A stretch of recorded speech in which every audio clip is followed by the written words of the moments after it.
ఎందరో మహానుభావులు అందరికీ నా యొక్క వందనములు. ఈరోజు మనం ఉపవాచకం నందు పరమానందయ్య శిష్యుల గురించి ఒక చిన్న కథను చూద్దామండి. ఇక్కడ చూడండి, వీరే పరమానందం గారు, వీరి యొక్క శిష్యులు వీరందరూ. పరమానందయ్యకు అమాయకులైన 12 మంది శిష్యులు ఉన్నారు. ఒకరోజు ఆ శిష్యులందరూ పక్క ఊరికి పోవలసి వచ్చింది. తిరుగు ప్రయాణం అయ్యేసరికి చాలా చీకటి పడింది.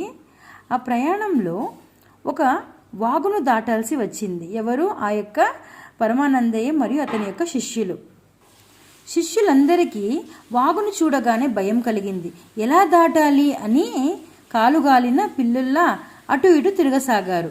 వారిలో ఒక శిష్యుడు, ఒరేయ్, ఇప్పుడు రాత్రి అయ్యాం కదా, వాగు దినమంతా ప్రవహించి అలసిపోయి ఉంటుంది, అది నిద్రపోయే సమయం చూసి మనం దాటుదాం అన్నాడు. మరి వాగు నిద్రపోతున్నదో లేదో ఎలా తెలుస్తుంది అని ఇంకొక శిష్యుడు అన్నాడు. ఎంత ఒక ముట్టాలుగా ఉన్నారు చూడండి, బుద్ధి లేనివారుగా.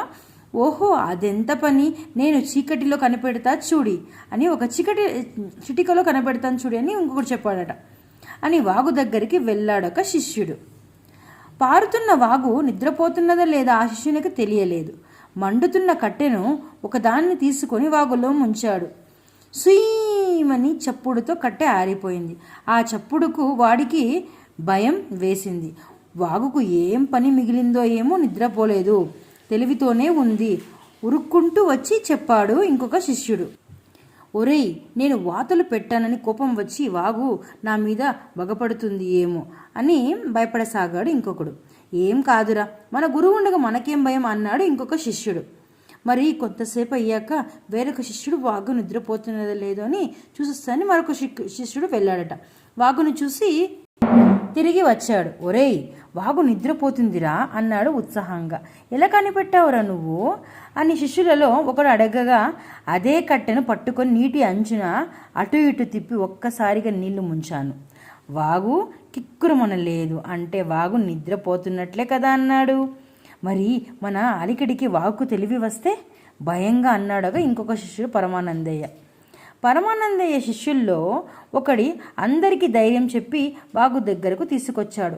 వాళ్ళు వాగులోకి దిగిపోతే, అమ్మో, వాగులు మునిగిపోతామేమో అంటూ భయపడ్డారు. మనం ఒకరి చెయ్యి ఒకరం పట్టుకొని వాగు దాటుదాం అన్నాడు ఇంకొకడు. చూడండి ఎలా మాట్లాడుతున్నారో వీళ్ళందరూ ఒక ఫన్నీగా. సరే అన్నారు. అందరూ కలిసి వాగును దాటారు.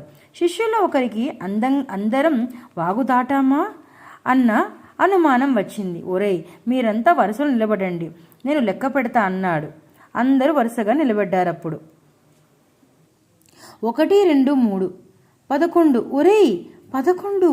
ఒరే, 11 మంది మాత్రమే ఉన్నారే, వాగు బట్టి ఒకరిని మింగేసిందో రోయ్ అన్నాడు ఏడుపు గొంతుతో. ఏది, నేను లెక్క పెడతా అంటూ శిష్యులంతా ఒకరి తర్వాత ఒకరు లెక్క పెట్టారు. ఎన్నిసార్లు లెక్క పెట్టినా సంఖ్య 11 వచ్చింది. అది మీకు తెలుసు కదండి, ఎందుకు అని. బికాస్ తనను తాను లెక్క పెట్టడం మర్చిపోయారు అనుకుంటున్నాను.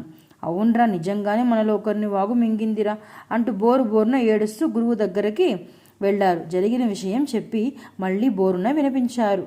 పరమానందయ్య అందరినీ తెరిపారా చూశాడు. శిష్యులను మళ్ళీ లెక్క పెట్టమన్నాడు. ఒక్కొక్కడు లెక్క పెడితే మళ్ళీ 11 వచ్చింది. శిష్యులు చేసిన తప్పును గురువు గుర్తించాడు. ఆ తర్వాత ఏం జరిగి ఉంటుందో ఊహించండి మీరే. ధన్యవాదములండి.